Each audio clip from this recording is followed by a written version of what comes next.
Well, hello, friends, neighbors. John, your whiskey neighbor here, and welcome down the Nook. Sorry for the clickbait title, but it is Stampede weekend, and this bottle of Stampede Rye, the official rye of the Calgary Stampede, says the greatest rye whiskey on earth. So I had to put it in the title. I haven't opened it yet. This will be a bottle opening. So if you have any rye, any Canadian rye, or any rye of any kind, why don't you pour a little bit? And when you come back, we'll sip, we'll nose, we'll taste, we'll talk about this Stampede Canadian Rye from Eau Claire Distillery when we get back. 3, 4.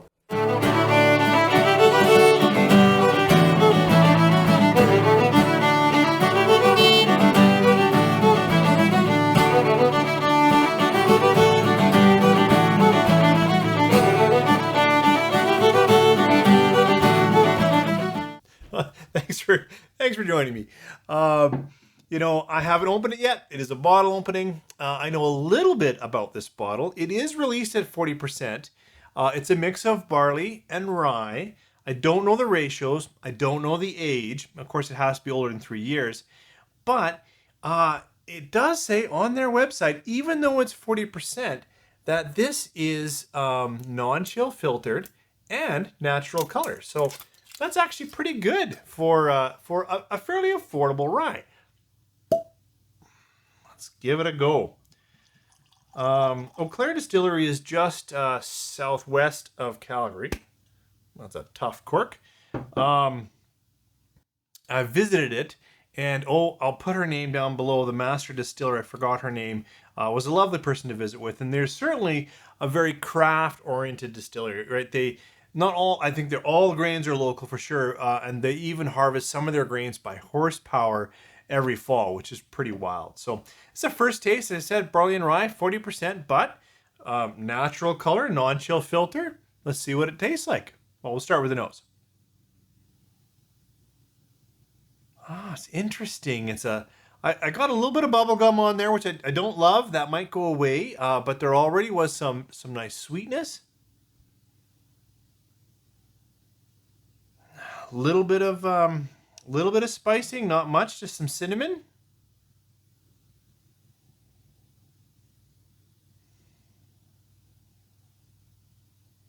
Yeah, it's giving me a bit of a malt characteristic, whether it's quite a bit of malted barley or whether it's malted rye. I'm getting a little bit of what I often get with malted ryes, which is kind of like like I said, a bubblegum note. It's a doughy note.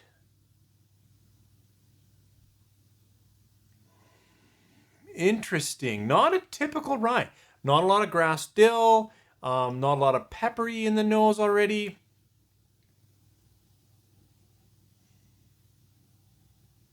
Yeah, so soft, very ripe fruits like melons, little bit of cinnamon, and quite a bit of that. I don't know how else to describe it. Kind of that doughy malted note. Let's try it on the palate. Cheers.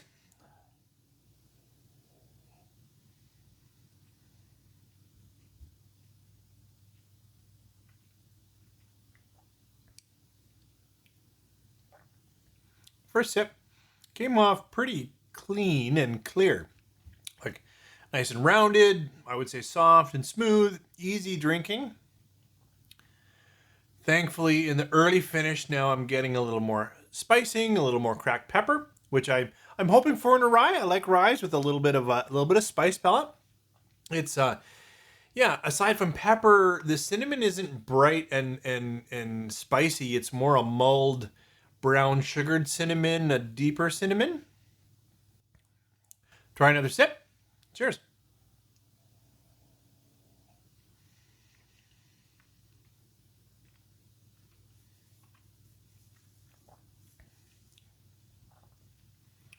It's an interesting flavor profile. I like the palate and finish far more than the nose. It's soft and it's not I don't think it's unappealing. It's just that it doesn't draw me in at all. I don't know what it is, but the nose is not like, oh, what's coming next? That kind of thing. The palate is mostly gentle, kind of cooked brown sugars. Yeah, Yeah, maybe a bit of malt cereal grain in there, and then it's the early finish or the sustained that brings that peppering and a little bit of oak, not a lot of oak, into the conversation. I have no idea ratios of anything in here. It to me it feels um, like barley and a malted rye, which would be unusual. So because I know that's pretty tricky to do, so probably it's probably not that. That's just my taste buds going. It's probably unmalted rye. I imagine barley's far easier to malt.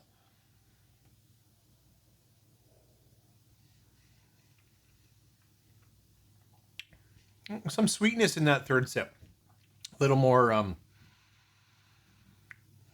more red gum sugary sweetness that I sometimes get, like that big red gum in ryes.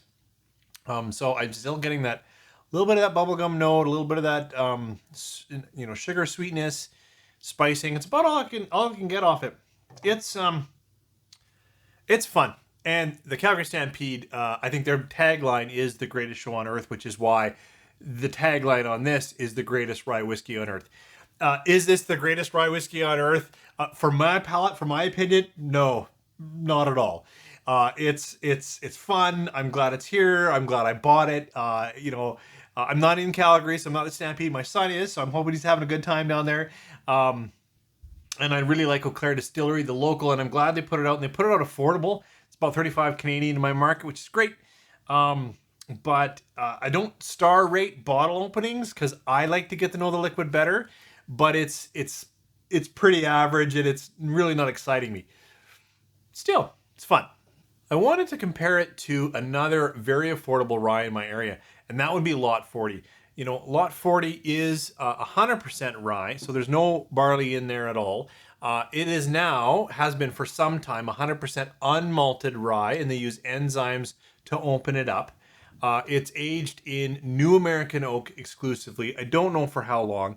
And it's released at 43%, I believe. Yep. So, and it goes through a column and then pot still. So it's priced right now in my market exactly like I got this for 35 bucks. I got that for 35. So it's obviously in this ballpark in terms of price. Let's see what Lot 40 gives me nose and taste.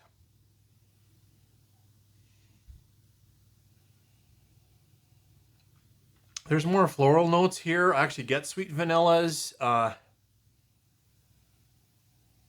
And I can already get, just in contrast with this, a little bit of eucalyptus is too strong, but a little bit of herbal note, which I am thinking about in rye. So maybe I find it in rye. I don't find Lot 40 like screams that, but I can get a bit on the nose. Yeah, this is a much more interesting, even a little bit of fruit sweetness already on the nose. Let's try it on the palate. Cheers.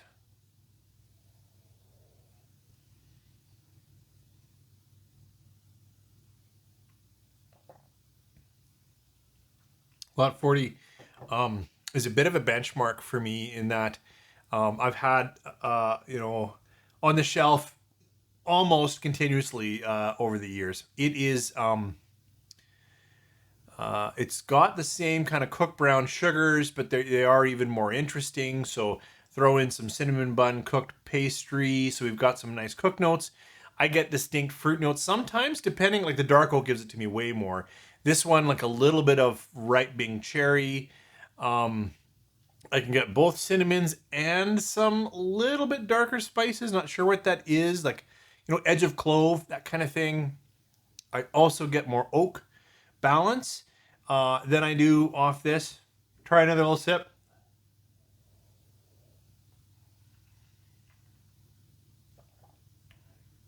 Little caramel sugar there. So, Lot 40, if you're just looking for a good rye and you see these both on the shelf, please look at this one. It's fantastic. It continues to be a quality product at a very good price in my market. Um, this is just a great rye.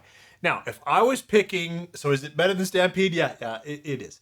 But if I was picking the world's greatest rye, some of the best ryes I've ever had um, are the Lot 40 cast strength, the 12 or 11-year-old early ones. They just blew my mind. Love them. Um, recently I had a sample, and there's still a bottle on the shelf. It's just a little expensive, but that barrel, the seagrass rye that's finished in the rum, and I can't remember all the casks. That's also a fantastic rye. Even Pikesville, like Pikesville rye is pretty tasty for me, and I like it quite a bit. But Pikesville is now playing almost in just regular Lot 40 territory. I mean, it's twice the expense in my market, but this Lot 40, for what it costs, I think holds up really, really well. Thanks for joining me here. I apologize again for the link big title, but it's tough not to put it on there when this bottle says right on there, the greatest rye whiskey on earth. And while the Stampede may be the greatest show on earth, I don't know, I can say this falls short for my palate and my taste in terms of being the greatest rye whiskey on earth. But it's a lot of fun, and I applaud Eau Claire for putting it out. Thanks for joining me here, and I hope you guys are having a great weekend.